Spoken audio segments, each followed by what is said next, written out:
Assalamualaikum. Waalaikumsalam warahmatullahi wabarakatuh. InsyaAllah kita sekejap kita bagi peluang ke kawan-kawan kita masuk dulu. Kita akan mula muka surat 17 insyaAllah. Malam ni kita akan sambung tajuk, masih lagi dalam tajuk sifat yang keempat, sifat Allah Ta'ala yang keempat ataupun ciri ketuhanan yang keempat yang bernama mukhalafatuhu ta'ala lil hawadith. Itu tajuk perbincangan kita, sifat yang keempat, mukhalafah. Allah Ta'ala tak sama dengan yang baharu, ataupun Allah Ta'ala tak sama dengan makhluk. Allah tak sama dengan makhluk dari tiga sudut. Dari sudut zat, Allah tak sama dengan makhluk dari segi zat. Dan yang kedua, Allah tak sama dari sudut sifat, itu ciri Allah Ta'ala tak sama dengan ciri baharu. Dan juga perbuatan, yang ketiganya perbuatan. Perbuatan Allah Ta'ala tak sama dengan perbuatan baharu. Jadi ada sikit lagi kita tinggal lagi tu, kita akan habiskan malam ni perbahasan Allah Ta'ala tak sama ataupun tak serupa dari segi zat. Kita akan settlekan perbahasan cara berinteraksi dengan ayat mutasyabih. Sebelum kita bincang makna Allah tak sama dari sudut sifat. Apa makna Allah tak sama dari sudut sifat dan dari sudut perbuatan, kita akan settlekan dulu bagaimana cara untuk berinteraksi dengan ayat mutasyabih malam ni. Ini antara topik penting juga. Kita tengok masa, kalau kita sempat kita akan masuk tajuk Allah tak sama dari sudut sifat. Apa maksud Allah tak sama dengan baharu dari sudut ciri?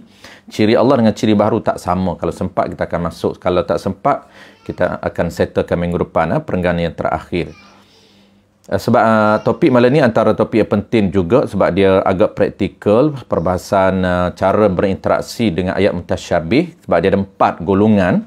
4 golongan yang mesti kita tahu. Ada 2 golongan yang Ahlussunnah wal Jamaah dan 2 golongan bukan Ahlussunnah wal Jamaah. Itu 2 golongan terpesong daripada pahaman yang sebenar dan 2 golongan yang termasuk Ahlussunnah wal Jamaah. Jadi kita kena tahu keempat-empat itu, cara berinteraksi dengan ayat mutasyabih.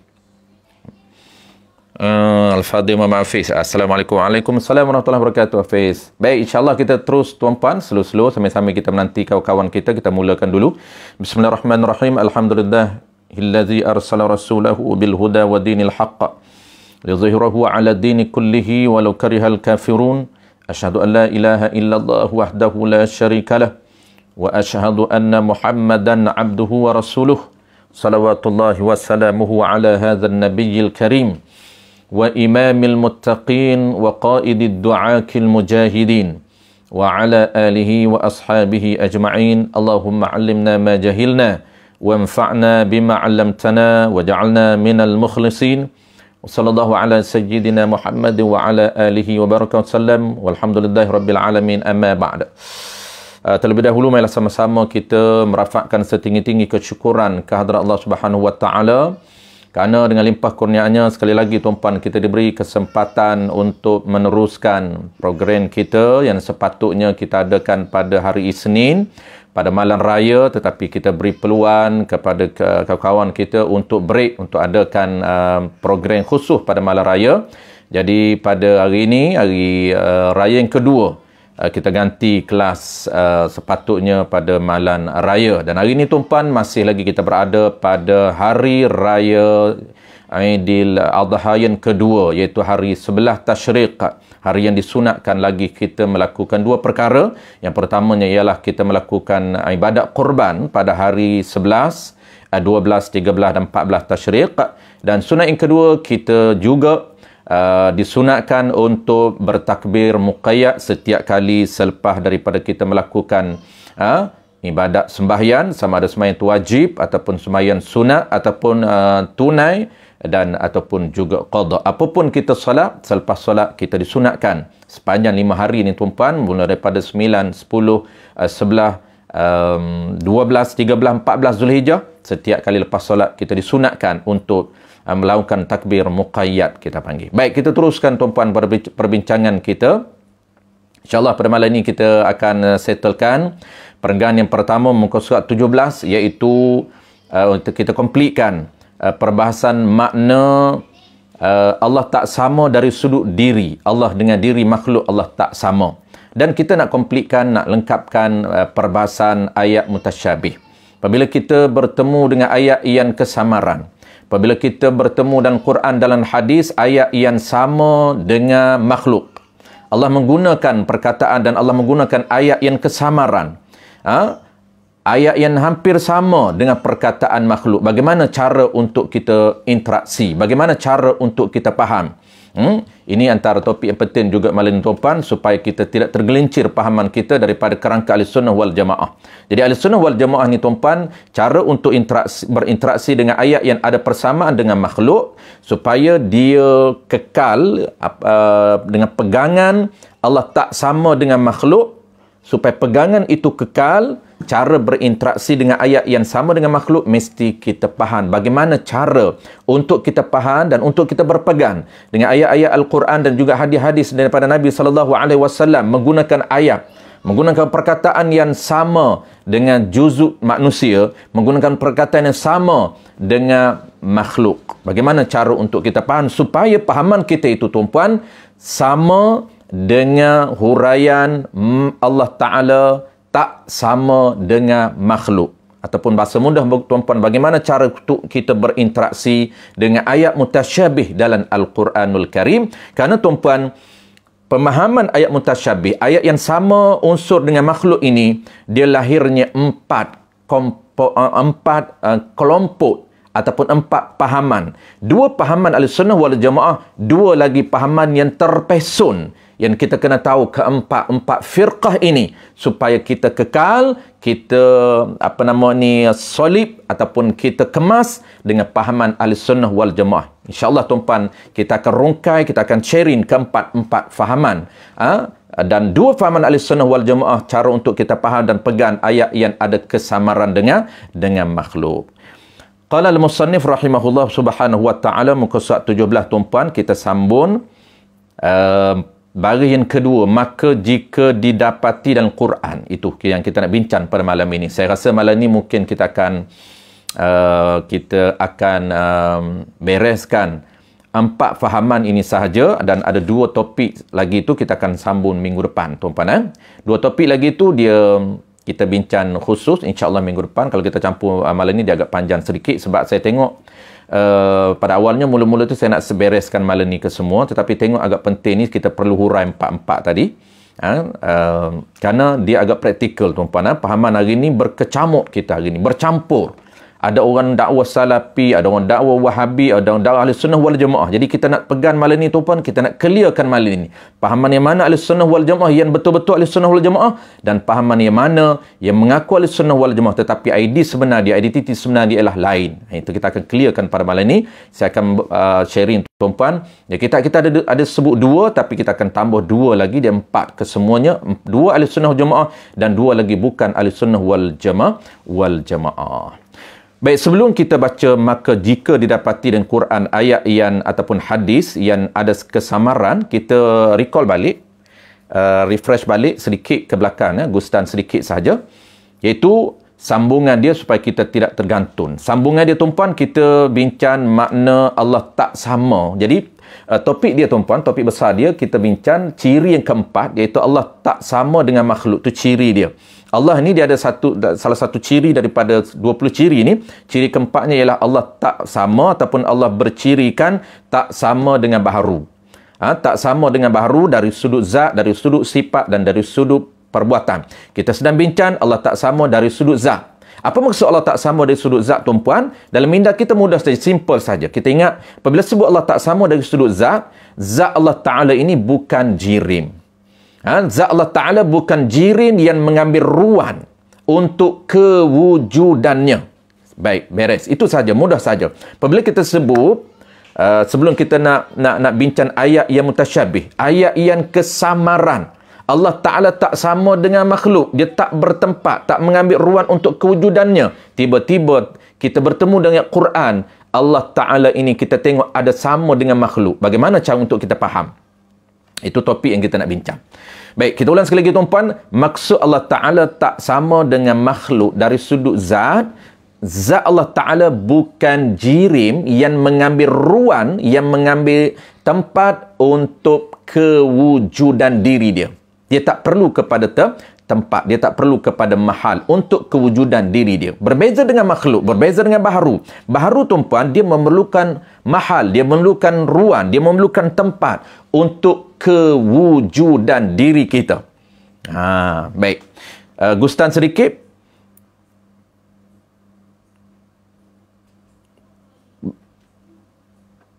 Allah Ta'ala bersalahan pada zat dengan makna zat Allah Ta'ala bukan zat Allah Ta'ala itu jirim yang bertempat, yang mengambil ruang qadar dirinya untuk kewujudan dirinya. Walaupun di mana tempat. Allah tidak mengambil tempat walaupun di mana tempat. Dan makhluk ini semua makhluk ini jirin yang bertempat. Ini jirin yang mengambil ruang qadar diri dia untuk kewujudan dirinya. Kalau begitu, tidak boleh dikatakan Allah Ta'ala itu bertempat di mana-mana tempat. Tak boleh kita nak kata Allah berada di mana-mana. Kita dah betulkan tuan-puan statement minggu lepas. Jangan kita mengatakan bahawa Allah Ta'ala tidak bertempat, tetapi dia sabit tempat juga. Allah berada di mana-mana. Ini satu statement, satu pahaman yang salah, yang menyabitkan tempat. Walaupun pada awalnya dia mengatakan Allah tidak bertempat, tetapi selepas itu dia menyabitkan tempat. Mana contoh tuan-puan? Allah Ta'ala tidak bertempat, tetapi Allah berada di mana-mana. Maka itu pahaman yang salah dan juga silap. Kenapa? Kerana dia tidak boleh untuk kita menyabitkan Allah dengan mahal.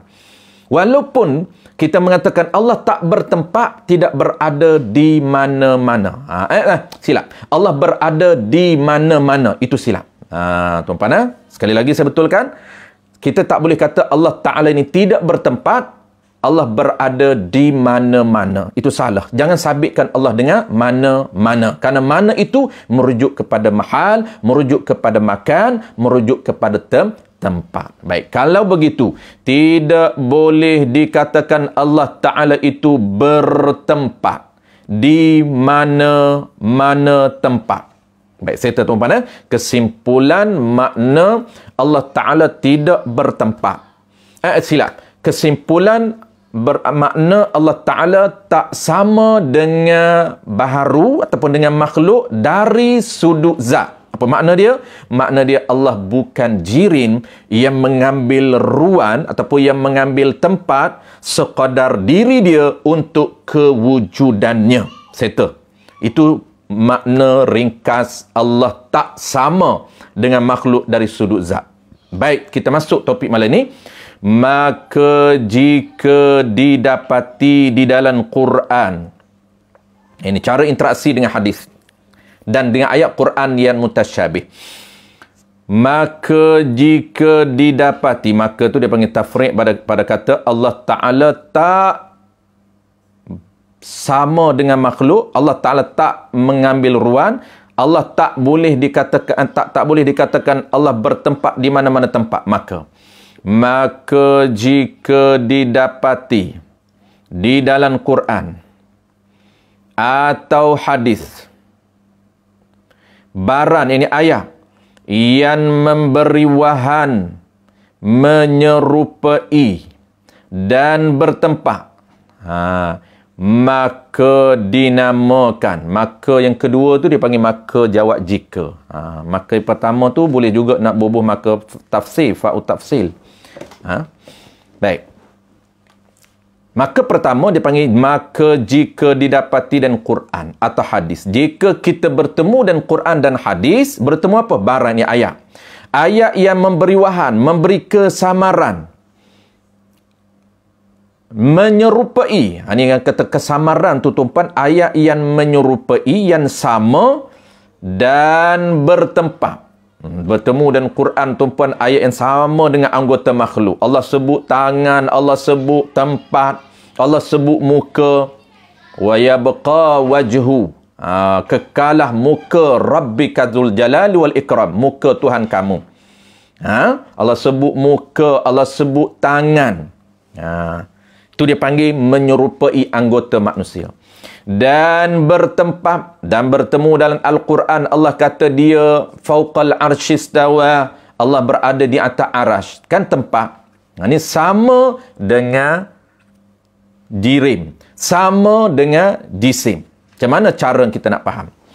Maka apabila ayat yang sama dengan anggota manusia, sama dengan tempat, sama dengan jirim, maka dinamakan ayat itu ayat mutasyabihah. Ayat yang menyerupai dengan makhluk. Tu. Dan hadis mutasyabihah. Kalaulah ayat ataupun hadis yang sama dengan makhluk, apa kita panggil ayat tersebut, tuan-puan? Kita panggil ayat tersebut ayat mutasyabihah. Ayat mutasyabihah ini ayat yang sama ataupun serupa ataupun kesamaran dengan makhluk. Jawab dia. Maka wajib ditakwil akan dia, akan ayat mutasyabih. Wajib ditakwil.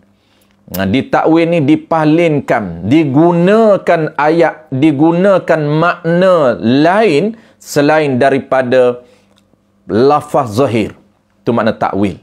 Apabila kita bertemu dengan ayat mutasyabih, ayat yang sama dengan makhluk, Allah guna tangan, Allah guna muka. Muka ni kan sama dengan makhluk. Muka kan kita panggil jirim, tangan kita panggil jirim.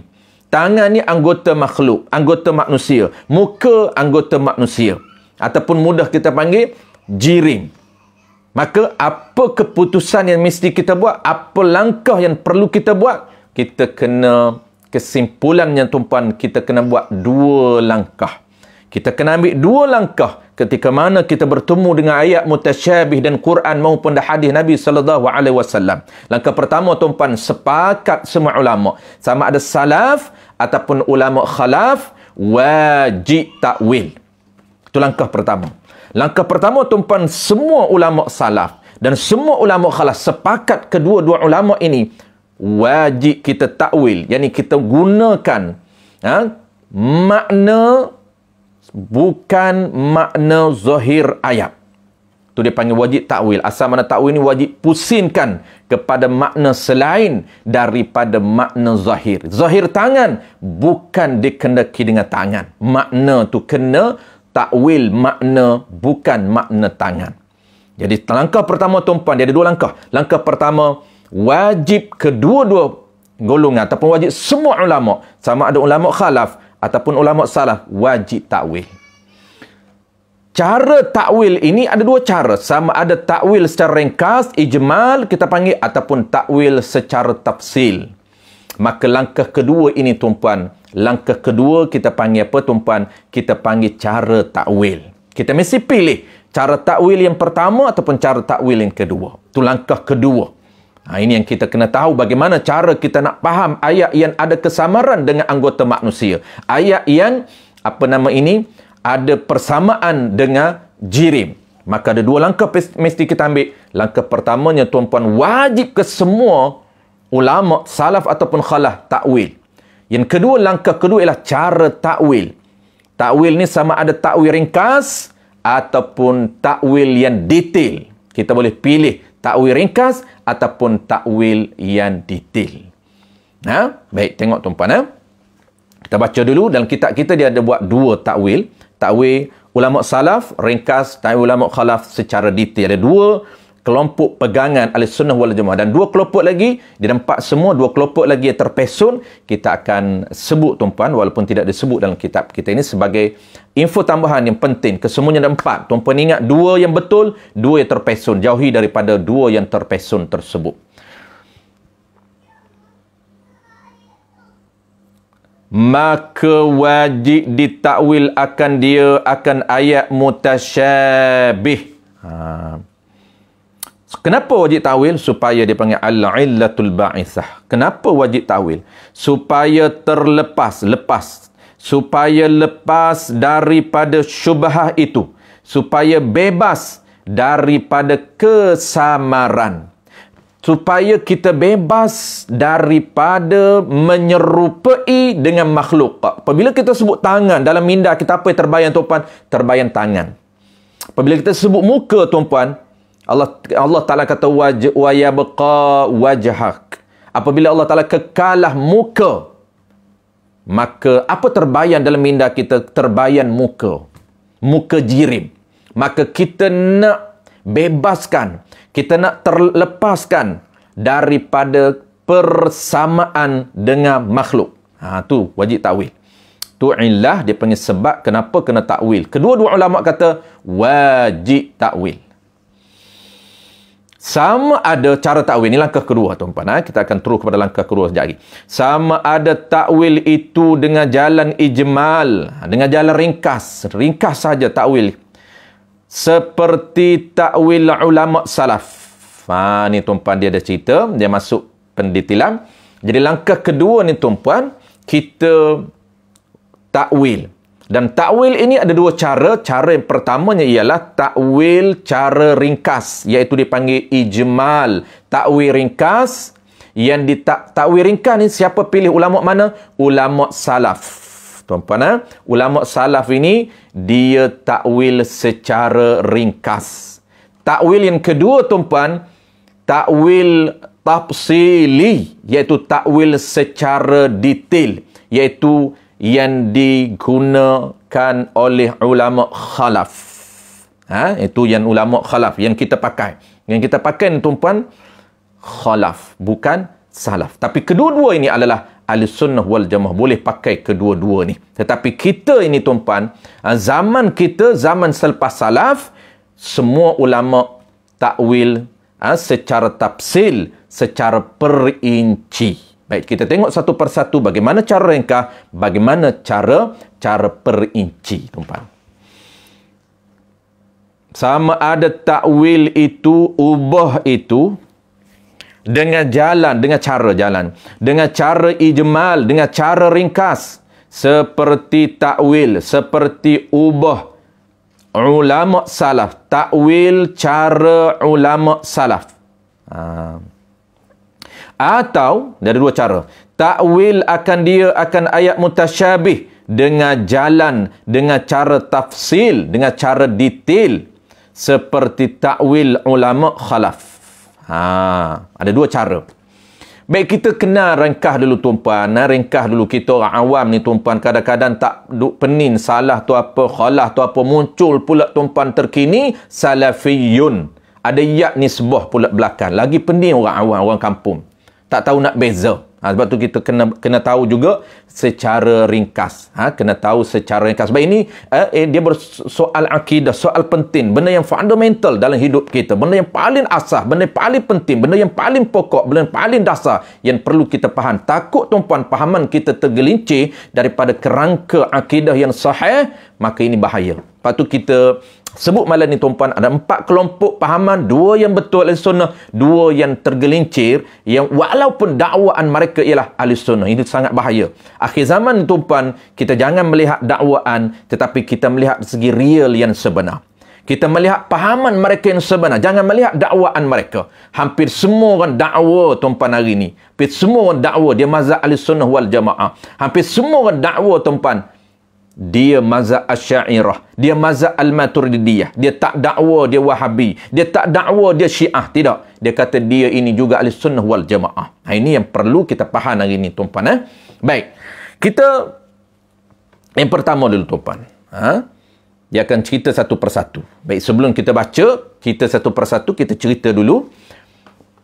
Pertama tuan-puan, kita dah tahu apabila kita berinteraksi dengan ayat mutasyabih, yadullahu fawqa aydihim, ar-rahman fawqa al-arsy istawa.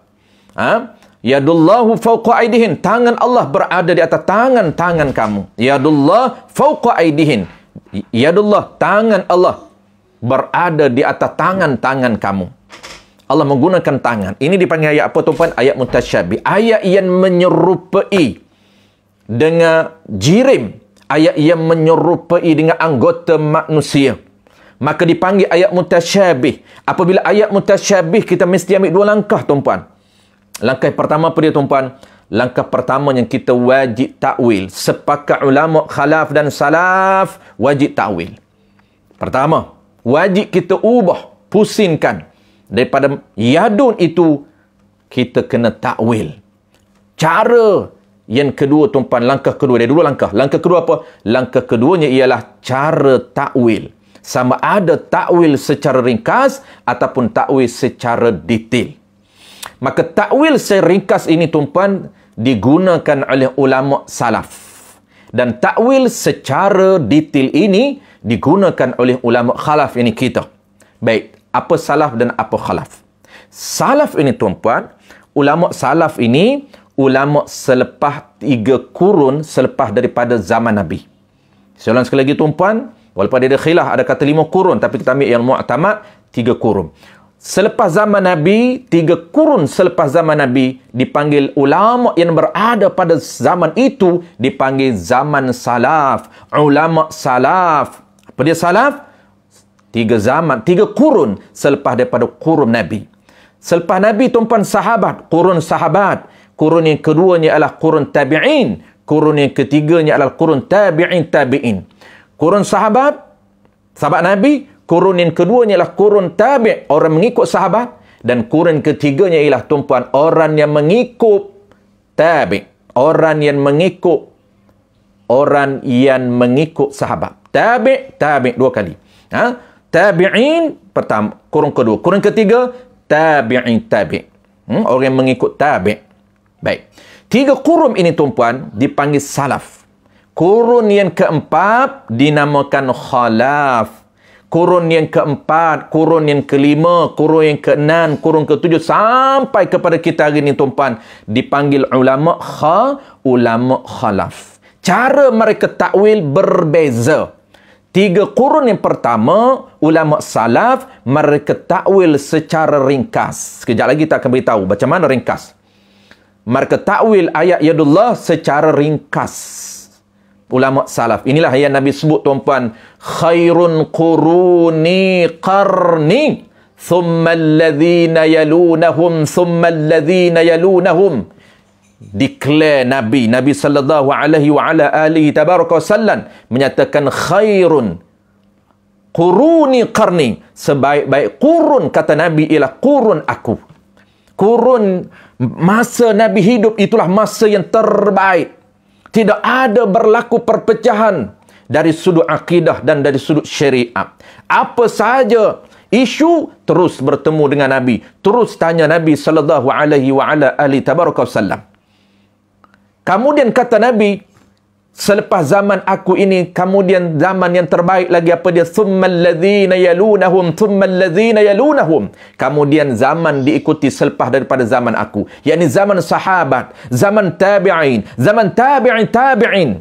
Inilah 3 zaman yang diiktiraf oleh Nabi sallallahu alaihi wa ala alihi tabaraka wasallam, yang tidak berlaku sebarang bentuk perpecahan dalam soal akidah. Solid akidah pada 3 zaman, 3 kurun ini.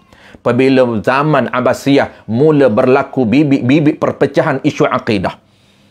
Sebab itulah, tuan-puan, zaman kurun keempat sampai kepada kita hari ini dipanggil ulama khalaf, tuan-puan. Baik, kita nak tengok, tuan-puan, bagaimana cara salaf, ulama salaf dia takwil secara ringkas, ulama khalaf takwil secara detail, dan ada 2 kelompok lagi, tuan-puan, yang takwil secara terpesun. Pahaman terpesun 2 lagi kita nak sebut. Baik, kita tengok bagaimana cara ulama salaf pegang. Qala al-musannif rahimahullahu ta'ala, maka seperti firmanullahu ta'ala, yadullahu fawqa aydihim. Surah Al-Fatah ayat 10. Berkata salaf, berkata ulama salaf pada takwilnya, takwil ulama salaf, pada tafsirkan ayat itu begini. Tengok bagaimana ulama salaf cara takwil ijmal ringkas.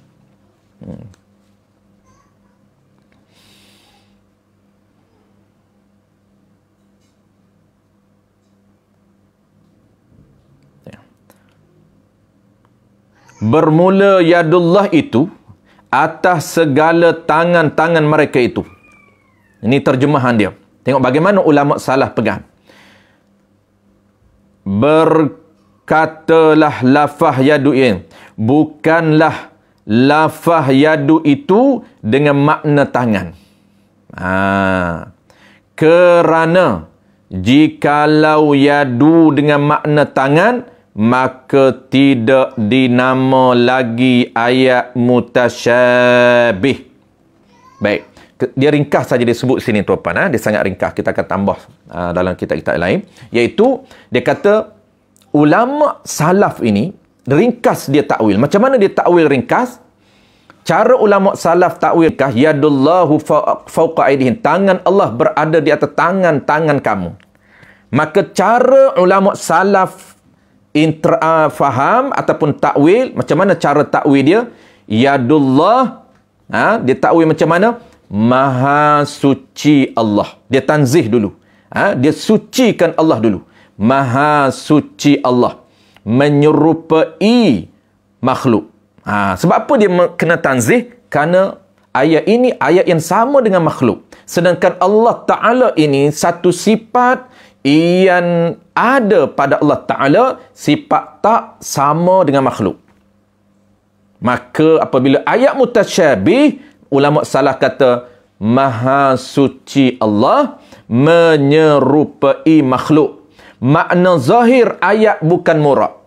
Makna zahir ayat bukan murad. Di sini dia sebut, tengok tadi. Dia sebut apa? Dia sebut bukanlah lafaz yadu itu dengan makna tangan. Bukanlah lafaz zahir yadun itu bukan tangan.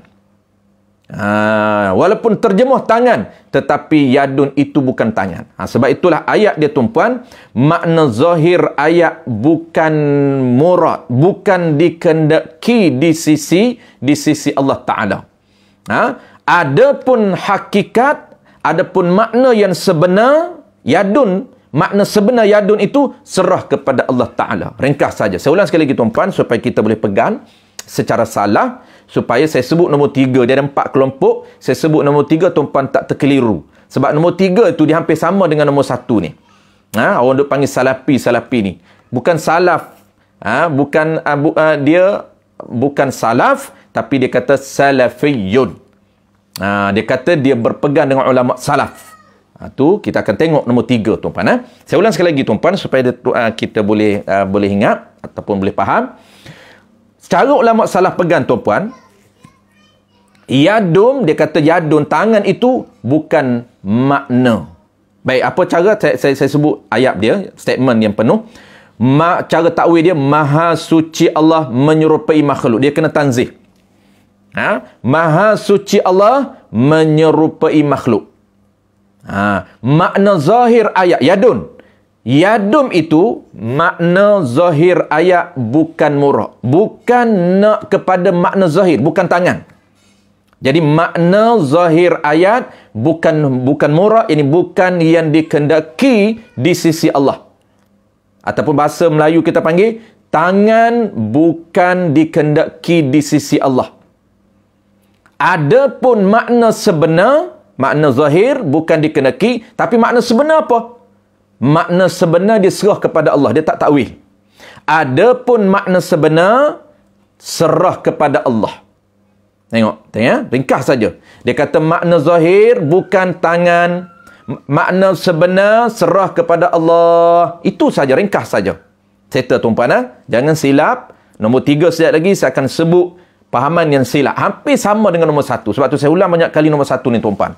Takut terkeliru dengan nombor 3. Sekejap lagi saya akan sebut nombor 3 yang silap.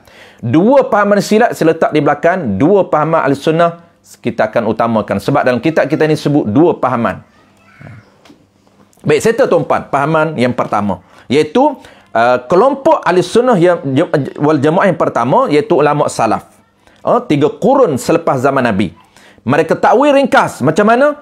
Mereka kata makna zahir ayat yadun bukan makna yang dikehendaki di sisi Allah. Tangan bukan dikehendaki di sisi Allah. Adapun makna sebenar, yadun sebenar ini serah kepada Allah. Tak tahu, dia tak takwil. Dia tak nak takwil detail. Settle tuan-tuan. Tapi ingat, kena tanzih dulu. Kena maha suci Allah menyerupai dengan makhluk. Makna zahir ayat bukan dikendaki di sisi Allah. Ataupun tangan bukan dikendaki di sisi Allah. Adapun makna hakikat, makna sebenar, yadun itu serah kepada Allah. Dia tak takwil, singkah. Baik. Tengok tuan-tuan takwil detail. Takwil detail yang kita pegang. Yang kita hari ni tuan-tuan, mazhab Asy'ari hari ni, mazhab Maturidi hari ni, takwil secara ulama khalaf. Tetapi ingat, ulama khalaf ini juga mengikut acuan mana? Networking dia, ilmu dia, ilmu daripada ulama khalaf. Bukan putus, bukan tidak ada kesinambungan. Mereka ini hidup selepas daripada zaman tabi'in.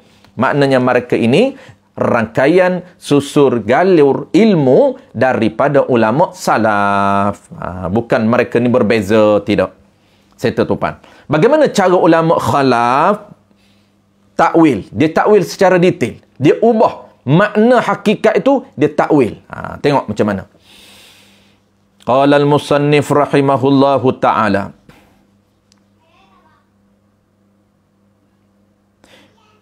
Dan berkata khalaf pada mentafsirkan ayat itu begini. Mana cara dia takwil? Bermula kekuasaan itu atas segala kekuasaan mereka itu, maka lafaz yadun dengan makna qudrah. Dia tukar yadun itu kepada makna, bukan makna tangan, tetapi makna qudrah. Tu detail tu. Qudrah, kekuasaan. Maka lafaz yadun dengan makna qudrah. Begitulah tiap-tiap ayat dan tiap-tiap hadis yang mutasyabihah, yang ada persamaan dengan anggota manusia ataupun ada persamaan dengan jirin, berlaku takwil di antara dua qaul. Dia ni dua pahaman, dua golongan. Itu yang ni dua golongan ulama salaf dan khalaf. Begitulah cara takwil. Dia kena rujuk cara ulama takwil. Jadi kesimpulan tuan-puan, khalaf apabila dia bertemu dengan mutasyabih, maka dia terus tukarkan tangan itu, yadun itu kepada makna qudrah, makna kuasa.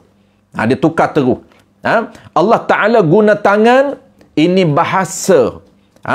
Orang panggil pertupan bahasa kesusastraan tinggi yang ada makna yang bukan makna zahir, tetapi dia ada makna hakikat. Dia ada makna hakikat, dia ada makna majaz, dia ada perumpamaan. Maka di sini tuan-puan, hakikat tangan ini nak kepada nak kepada kekuasaan.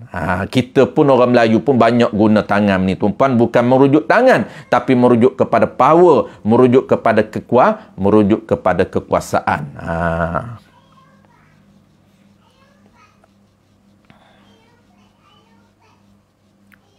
Baik, settle. Jadi, yadullah, cara ulama khalaf ini dia takwil tuan-puan secara tafsir, secara detail. Detail macam mana? Detail dia ubah. Yadun itu bukan makna tangan yang kita faham, tetapi makna ubah kepada qudrah, ubah kepada ubah kepada kuasa. Baik, settle tuan-puan. Dua pahaman. Kita nak sebut yang tidak disebut dalam kitab kita ini, iaitu dua pahaman lagi yang silap. Pahaman yang ketiga dan juga pahaman yang keempat. Apa dia pahaman yang ketiga tuan-tuan? Dalam kitab kita hanya sebut dua pahaman. Kedua-dua pahaman ini yang disebut dalam kitab kita ini adalah pahaman ahli sunnah wal jamaah. Ulama salaf yang hidup 3 kurun selepas zaman Nabi, mereka takwil secara simple, secara ringkas, iaitu makna zahir bukan murad, bukan dikehendaki di sisi Allah. Makna sebenar serah kepada Allah. Dia tak nak takwil. Senyap, serah kepada Allah. Tapi bukan yadun, bukan tergambar dalam minda kita ini, yadun, bukan tangan. Yadun, bukan tangan. Sebab tu dia kata yadun, bukan makna zahir, bukan tangan. Settle. Adapun khalaf tuan-puan, khalaf dia ubah terus, ubah secara detail, iaitu yadun ditukar kepada qudrah, kepada kekuasaan. Ini dia panggil nilai bahasa yang digunakan oleh Allah Subhanahu Wa Taala. Baik, pahaman yang keempat tuan-tuan, pahaman yang keempat. Pahaman keempat ini adalah pahaman yang silap dan terpesun tetapi tidak kafir. Ini yang keempat. Yang kelima, yang ketiga. Yang keempat baru kafir. Yang ketiga tuan-tuan, pahaman yang silap dan terpesun daripada ahli sunnah wal jamaah. Tetapi mereka ini tidak kufur ataupun tidak kafir. Bagaimana cara mereka berpegang? Mereka berpegang kepada zahir ayat. Mereka berpegang kepada zahir ayat. Apabila ayat kata tangan, mereka pegang tangan. Iaitu berpegang kepada tangan. Mereka berpegang kepada tangan, tetapi mereka tidak menyerupai dengan tangan manusia. Ini dipanggil pahaman mujassimah. Pahaman yang menyamakan dengan jisim, dengan jirim, dengan anggota manusia. Pahaman mereka ini, pahaman yang silap, yang terpesun daripada ajaran ahli sunnah wal jamaah, tetapi tidak kafir. Kenapa tidak kafir, tuan-tuan? Sebab mereka ada lagi, mereka tak sabit, tak samakan dengan makhluk. Mereka tak kata tidak tangan yang tidak sama dengan makhluk. Mereka masih lagi menyabitkan tak sama dengan makhluk. Tetapi mereka silap di mana? Silap mereka terima, mereka pegang tangan. Yadun, mereka pegang tangan. Kenapa? Karena yadun ini Allah Ta'ala yang guna tangan. Kenapa kita pandai-pandai nak ubah bukan tangan? Ini adalah bahasa Quran. Ini bahasa hadis. Sedap mereka ceramah, tuan-tuan. Orang kampung, orang awam, orang tidak ada basic. Maka mereka dengar dan mereka mendengar ini fakta yang boleh diterima. Ini ada rasionalnya. Kerana Quran sendiri sebut yadun. Quran sendiri sebut wajah, sebut muka. Al-Quran sendiri sebut alal arsy istawa. Istawa itu tempat. Istawa itu jalasa, duduk. Maka secara rasionalnya boleh diterima pakai fakta ini. Sedangkan fakta mereka menyalahi dengan ajaran ahli sunnah wal jamaah. Di mana silap, tuan-tuan? Tengok balik. Saya ulang balik, tuan-tuan. Pahaman yang silap, mereka berpegang kepada zahir ayat, iaitu berpegang kepada tangan. Apabila Allah Ta'ala yadun, mereka berpegang kepada tangan, tetapi ini yang tak menjadi mereka kafir, tetapi tidak menyerupai tangan manusia. Mereka ini dipanggil pahaman mujassimah, pahaman yang menyamakan Allah dengan jirim ataupun dengan jisim. Hati-hati, tuan-tuan. Inilah pahaman yang ramai, termasuk salafi, pahaman yang menerima zahir ayat dalam Al-Quran. Mereka tak tahu bagaimana cara interaksi dengan mutasyabih, mengikut cara salaf dan mengikut cara khalaf. Mereka dakwa mereka mengikut salaf, sedangkan salaf tidak berpegang kepada zahir ayat. Tengok, tuan-tuan, nombor 1 dengan nombor 3 hampir sama. Salah mengatakan apa, tuan-tuan? Salah mentangzih, mengatakan masuci Allah menyerupai makhluk. Makna zahir, bukan murad. Tengok, salaf dakwa, salah takwil, makna zahir bukan murad. Makna zahir bukan dikehendaki di sisi Allah. Makna hakikat serah kepada Allah. Sedangkan pahaman salafi, pahaman nombor 3, tuan-tuan, mereka berpegang kepada zahir ayat. Mereka berpegang kepada tangan, tetapi tangan yang tidak sama dengan manusia. Walaupun mereka mengatakan tangan yang tidak sama dengan manusia, mereka menyabitkan tangan. Tangan itu anggota makhluk. Tangan itu, tuan-tuan, jirim. Tangan itu jisim. Sedangkan Allah Ta'ala tak sama dengan jisim. Di sinilah terpesum dan silap pahaman yang ketiga ini, tuan-tuan. Tetapi mereka tidak kafir. Pahaman yang keempat, wal'iyadzubillah, pahaman kafir, tuan-tuan. Apa dia? Adapun pahaman yang keempat, pahaman yang silap, terpesum daripada ahli sunnah wal jamaah dan kafir, iaitu berpegang dengan ayat secara zahir, berjisim, ada tangan dan sama dengan tangan makhluk. Mereka menyabitkan jisim, jirim, dan mereka menyabitkan sama dengan makhluk. Maka kafir. Kenapa? Karena Allah Ta'ala kata, laisa kamitslihi syai'. walam yakul lahu kufuwan ahad.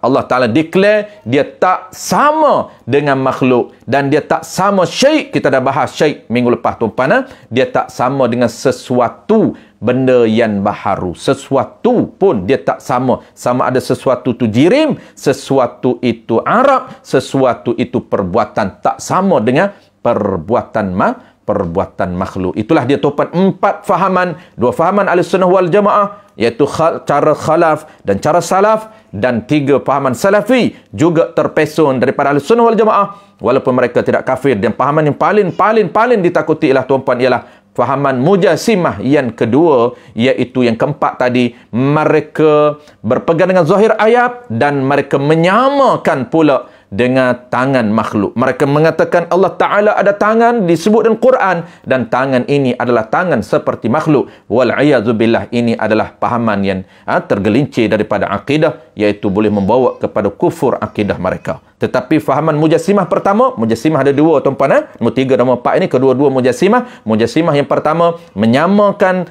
tangan Allah, tetapi menyamakan tangan itu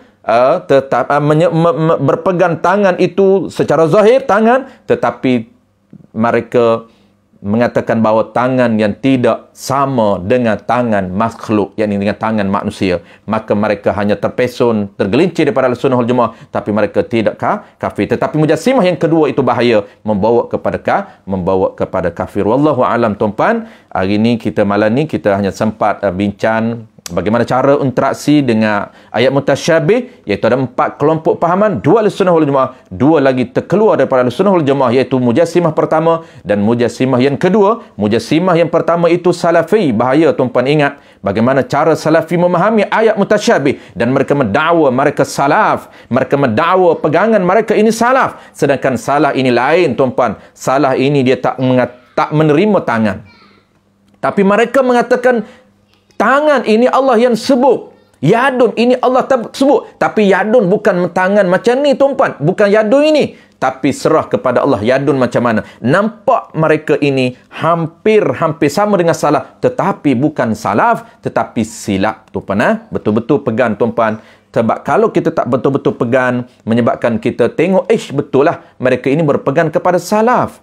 Kita tak boleh mengatakan mereka sesat. Tak boleh mengatakan mereka ini terkeluar daripada Ahlussunnah wal Jamaah. Mereka juga Ahlussunnah wal Jamaah. Kenapa? Kerana kita tak cukup piayawan. Carilah piayawan, carilah ilmu tuan-puan. Salah macam mana takwil, khalah macam mana takwil, supaya 2 indikator ini, 2 pahaman yang menjadi kerangka Ahlussunnah wal Jamaah ini, kita pegang betul-betul, kita faham betul-betul, dan 2 pahaman Ahlussunnah wal Jamaah ini menjadi piayawan untuk kita ukur segala pahaman-pahaman lain. Sama ada pahaman itu salafi ataupun pahaman itu Mujassimah yang kedua, wal'iyadzubillah min zalik tuan-puan. Dan insyaAllah minggu depan tuan-puan kita complete, kita lengkapkan, kita settlekan tajuk yang keempat ini, ataupun tajuk sifat Allah Ta'ala yang keempat, iaitu Allah Ta'ala tak sama dari sudut ciri, sudut sifat. Apa maksud Allah tak sama dari sudut ciri? Ciri Allah tak sama dengan ciri makhluk. Apa maksud dia? Dan apa maksud ciri perbuatan Allah tak sama dengan perbuatan makhluk? InsyaAllah kita akan bincang minggu depan tuan-puan. Minggu ni tak sempat untuk kita bahas kerana kita nak fokus kepada cara untuk kita faham ayat mutasyabih dengan memahami 4 kelompok yang bagi saya penting pada hari ini. Kenapa? Kerana ramai di kalangan kita yang tak berapa clear, yang tak berapa faham Ahlussunnah yang mana bukan Ahlussunnah. Bahaya. Kita tak tahu yang mana Wahabi, yang mana Salafi, yang mana Syiah. Syiah ni mudah nak kenal tuan-puan. Syiah sangat mudah nak kenal. It's very simple untuk kita kenal Syiah. Tetapi bahayanya tuan-puan, kadang-kadang kita nak kenal Wahabi, kita tak faham apa dia Wahabi. Siapa dia Wahabi? Siapa Ibn Taymiyah? Siapa Syekh Abdul Wahab tuan-puan? Siapa tokoh-tokoh yang dirujukkan mereka? Dan apa pahaman mereka dalam interaksi dengan ayat mutasyabih? Dan metodologi mereka tak sama dengan metodologi Abu Hasan Asy'ari. Sebab itu apabila metodologi tak sama, berlaku clash tuan-puan. Sebab tu kita jangan bimbang, jangan heran. Kenapa? Kerana kita metodologi berbeza. Cara mengenal Allah berbeza. Sebab itulah memang daripada awal lagi tak perlu timbulkan isu clash. Kenapa? Kerana mereka jalannya berbeza. Memanglah akan berlaku clash. Dia jalan lain, kita jalan lain. Tetapi kalau jalan berbeza itu kedua-duanya betul bertemu, tak menjadi isu. Dua-duanya sampai tempat yang sama, cuma jalan berbeza. Tak menjadi isu tuan-puan. Tapi kalau jalan berbeza, tempat sampai tak sama, kita sampai tempat lain, dia sampai tempat lain, maka itu dianggap terpesun daripada jalan yang sebenar, yang muktabar, yang diiktiraf di sisi Ahlussunnah wal Jamaah. InsyaAllah tuan-puan, kita akan sambung minggu depan ke perenggan yang kedua, masih lagi muka surat 17, iaitu dan bersalahan pada sifat itu ialah sifat-sifat Tuhan itu bukan arak yang bertangkuk di jirim. InsyaAllah minggu depan. Terima kasih kepada tuan-puan semua, khususnya kepada Al-Fadil pengerusi Surau An-Nur, kepada seluruh ahli jantan kuasa Surau An-Nur, kepada teman-teman rakan-rakan jemaah semua, dan tidak dilupakan juga kepada kawan-kawan yang selalu follow kita. Mudah-mudahan kita diberikan kebaikan, kita diberikan keberkatan, dan kita dicatatkan, direkodkan apa saja amalan kita, amalan kebaikan yang menghasilkan pahala yang berpanjangan sampai di akhirat kelak. Itulah dia tuan-puan harapan kita, itulah dia semua dambaan kita, harapan kita, doa kita semua, iaitu nak pastikan amalan di dunia ini menghasilkan income yang lumayan di akhirat kelak. Pastikan apa saja amalan kita tuan-puan, apa saja perbuatan kita, apa saja perkataan kita, pastikan ada hasil, ada pahala, supaya income yang kita nak bawa, pahala yang kita nak bawa ini, itulah aset yang sangat-sangat berguna apabila kita mati tuan-puan. Sebab itulah kita jangan sia-siakan umur kita. Pastikan umur kita ini ada benefit di sisi Allah Subhanahu Wa Taala, ataupun bahasa fiqh dia panggil ada pahala di sisi Allah Subhanahu Wa Taala. Apa saja perbuatan kita, pastikan perbuatan yang ada pahala, barulah kita dikenali sebagai orang yang bijak di sana, iaitu orang yang bijak di sisi Allah Subhanahu Wa Taala. InsyaAllah kita jumpa lagi tuan-puan minggu depan. Bismillahirrahmanirrahim. Alhamdulillahirabbil alamin. Wassalatu wassalamu ala asyrafil anbiya'i wal mursalin wa ala alihi wa ashabihi ajma'in. Allahumma faqihna fid din wa 'allimna ta'wil wa ja'alna minal ulama'ul 'amilin wa ja'alna minal mukhlisin wa ja'alna min 'ibadikas salihin. Rabbana atina fid dunya hasanah wa fil akhirati hasanah wa qina 'adzaban nar. Wa sallallahu على سيدنا محمد وعلى آله وبارك وسلم والحمد لله رب العالمين.